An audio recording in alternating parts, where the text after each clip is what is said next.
The old, creaky dorm room felt colder than usual that night. Shadows danced on the walls, cast by the flickering candlelight that barely illuminated the small space. It was just me, my friend Jenny, and an old Ouija board we had found at a thrift store.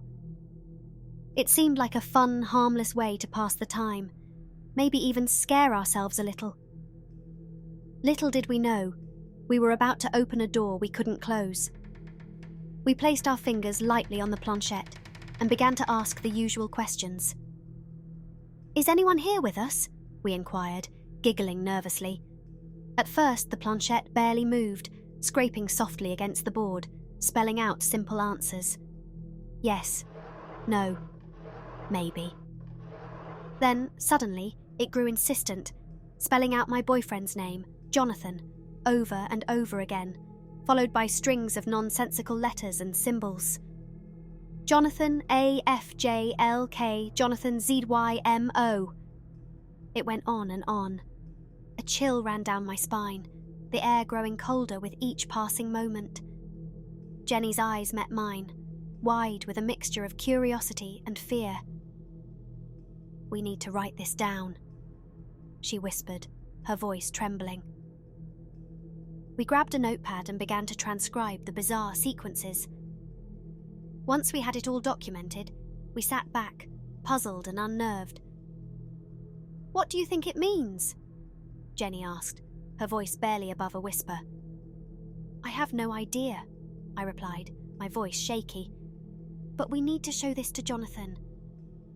The next day, we found Jonathan in the library, his face buried in textbooks. As we approached, I could see the weariness in his eyes, the stress of exams etched deeply into his features. "Hey, babe," I said softly. "We need to show you something." He looked up, curious but tired. I handed him the notepad, and his expression changed instantly. His eyes widened, his face drained of colour. "Where did you get this?" he demanded, his voice a harsh whisper. "Last night, the Ouija board," Jenny stammered. "Why? What does it mean?" Without another word, Jonathan stood up, his chair scraping loudly against the floor, and walked away briskly. We followed, but he didn't slow down until he was outside, pulling out his phone. We watched as he dialed a number, his hands trembling. "Mom," he said, his voice cracking, "is Grandma okay?" There was a long pause. No, I didn't know. When?" His face contorted with pain. I understand. I'll be home as soon as I can." Jonathan hung up and turned to us, his eyes wet with unshed tears. "My grandmother," he said, his voice hollow. "She died last night. The message, it's in her language. She was trying to tell me something." A cold wind blew through the campus, rustling the leaves and sending shivers down our spines. The board had spelled out a message, not in gibberish, but phonetically, in a language we didn't understand. It was her last goodbye, a final message to her grandson from beyond the veil.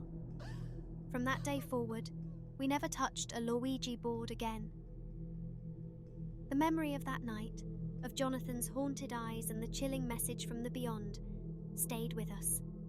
A reminder that some doors, once opened, can never truly be closed.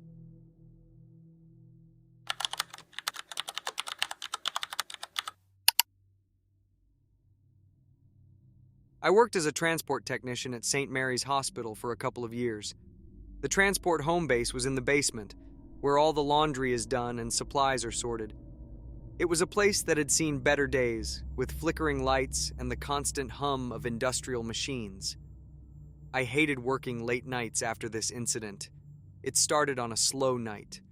I was the only one in the basement, going about my usual routine.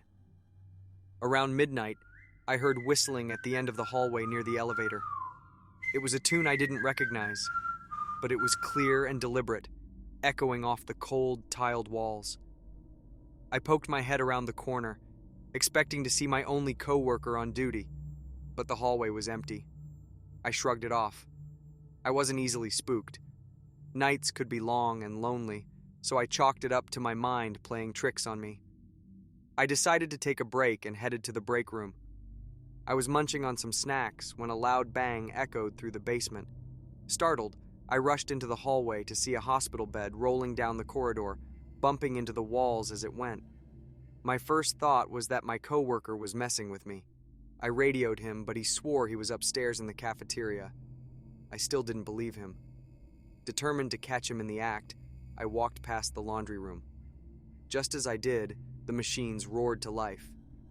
I peeked inside, expecting to find him hiding, but the room was empty. Okay, now I was starting to get nervous. I stepped into the laundry room, and as soon as I did, the machines stopped dead. The sudden silence was deafening.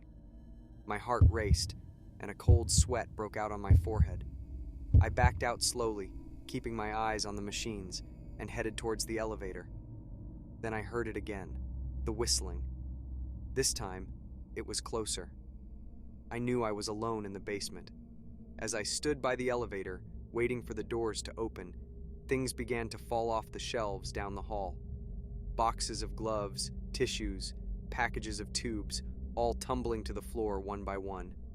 My breath caught in my throat, and every instinct screamed at me to run, but my feet felt rooted to the spot. I was paralyzed with fear, watching the chaos unfold. Then, I felt it. A light, icy touch brushed against my arm. It was as if someone had gently caressed my skin. My body erupted in goosebumps, and my hair stood on end. I had never felt so certain that I was being watched, that something unseen was there with me in the basement. The elevator doors finally opened, and I stumbled inside, slamming the button for the ground floor. As the doors closed, I caught a glimpse of a shadow at the end of the hallway, just standing there, watching me. The whistling continued, growing fainter as the elevator ascended. I burst out of the elevator on the ground floor, my heart still racing. I found my coworker in the cafeteria, my face pale and my hands trembling. I tried to explain what happened, but the words came out in a jumbled mess. He looked at me like I was crazy, but I didn't care. I needed to get out of that basement. I transferred to a different department soon after that night. The basement haunted my thoughts, and the memory of the whistling lingered like a dark cloud. The creepiest part? I often whistled mindlessly to myself while I worked. It was almost as if the spirit had been mimicking me, mocking me. To this day, I can't hear a whistle without feeling a chill run down my spine. It's a reminder that some things in this world can't be explained, and sometimes it's better not to try.